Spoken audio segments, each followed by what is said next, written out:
আসসালামু আলাইকুম আলহামদুলিল্লাহ ওয়াহদা ওয়াসসালাতু ওয়াসসালামু আলা মান লা নাবিয়্যা বাদা। সম্মানিত দর্শক মণ্ডলী, আপনাদের পক্ষ থেকে একটি অতীব গুরুত্বপূর্ণ জিজ্ঞাসা, আর তা হচ্ছে আমরা যদি 3 রাকাত বিতর সালাত আদায় করি আর একসাথে তা আদায় করতে চাই, তাহলে যখন দ্বিতীয় রাকাত পড়ে দাঁড়াবো তখন কি রাফে আদান করতে হবে, হাত উত্তোলন করতে হবে? সম্মানিত দিনী ভাই বোন, জিজ্ঞাসাটা মনে হয় আমরা স্পষ্ট বুঝতে পেরেছি যে আমরা যখন 3 রাকাত সালাত আদায় করি যেমন মাগরিব, বা 4 রাকাত সালাত আদায় করি যেমন এশা, জোহর, আসর, তখন আমরা তৃতীয় রাকাতের জন্য যখন দাঁড়াই তখন দাঁড়িয়ে আবার রাফে আদান করি, যা সহিহ হাদিস দ্বারা প্রমাণিত। আমরা যে 3 রাকাত বিতর পড়ি একটানা পড়ি, কেননা একটানা পড়ার হাদিসই সহি। বিতর 3 রাকাত পড়লে 2 রাকাত পড়ে আত্তাহিয়াত পড়তে হবে, এ হাদিস জাল। কাজে 3 রাকাত বিতর পড়লে 2 রাকাত পড়ে আত্তাহিয়াত পড়তে হবে, তারপরে 1 রাকাত পড়তে হবে, এ বর্ণনা ঠিক নয়, এ আমল করা যাবে না। 3 রাকাত বিতর পড়লে 2 রাকাত পড়ার পরে সালাম ফিরতে হবে, তারপরে 1 রাকাত পড়তে হবে, এইটা কিছু বিদ্বানগণ বলতে চেয়েছেন। কিন্তু তখনও ধরে নেওয়া যায় যে আসলে 3 রাকাত বিতর নয়, বিতর তখন 1 রাকাতেই, আগেরটা ছিল তাহাজ্জুদ।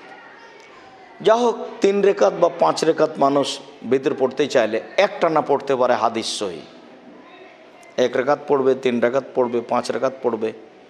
মানুষ যদি 3 রাকাত বিতর পড়ে তাহলে একটানা পড়বে, মানুষ যদি 5 রাকাত বিতর পড়ে তাহলে একটানা পড়বে, যদি 7 রাকাত বিতর পড়ে তাহলে 6 রাকাতের পরে বসে পরে 1 রাকাত পড়বে। এটা সহিহ হাদিস দ্বারা প্রমাণিত হয়।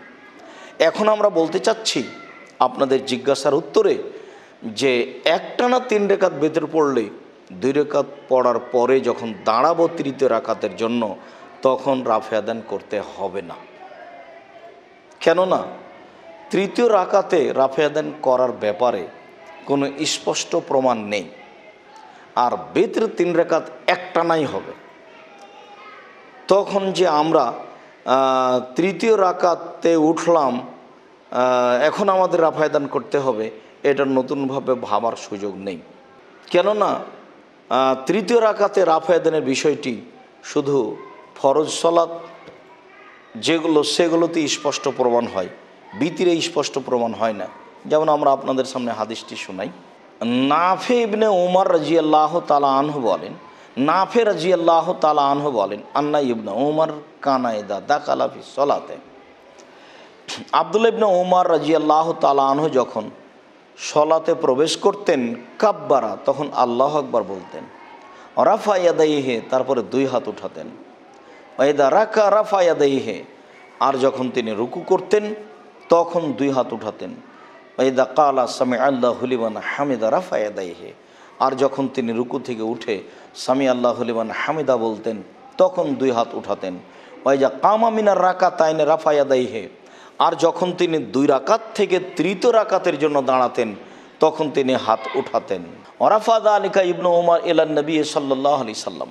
ইবনু উমর রাদিয়াল্লাহু তাআলা বিবরণটি দেওয়ার পরে বলেন যে এই বিবরণ আমি রাসূল সাল্লাল্লাহু আলাইহি সাল্লাম থেকে পেশ করছি, অর্থাৎ তিনি হাদিসটি মারফু হিসাবে পেশ করতে চাইলেন।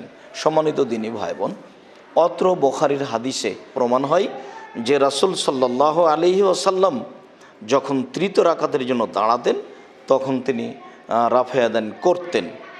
আব্দুল্লাহ ইবনে উমর সেই বিবরণটি পেশ করছেন।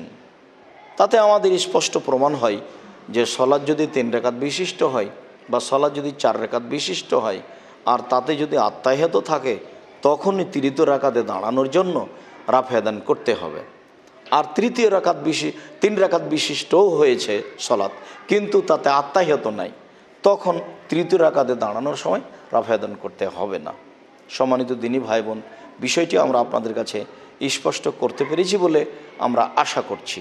আবারও বলি, 3 রাকাত বিশিষ্ট সালাতের দ্বিতীয় রাকাত 2 রাকাত পড়ে যখন তৃতীয় রাকাতের জন্য দাঁড়াবো তখন রাফে আদান করতে হবে। 4 রাকাত সালাত বিশিষ্ট সালাতে যখন আমরা 2 রাকাত পড়ার পরে আত্তাহিয়াত পড়ার পরে তৃতীয় রাকাতের জন্য দাঁড়াবো তখন রাফে আদান করতে হবে, যা সহিহ হাদিস দ্বারা প্রমাণিত। তবে 3 রাকাত বিতর একটানা পড়লে তৃতীয় রাকাতের সময় রাফাদান করতে হবে, এর প্রমাণে কোনো সহিহ হাদিস নেই। আশা যে আমরা স্পষ্ট বুঝতে পেরেছি। 3 রাকাত ভিতরে একটানা পড়ব, তৃতীয় রাকাতে রাফাদান ছাড়াই। আল্লাহ আলাম বিসসাওয়াব। সাল্লাল্লাহু আলা নবী ওয়া সাল্লাম। আসসালামু আলাইকুম।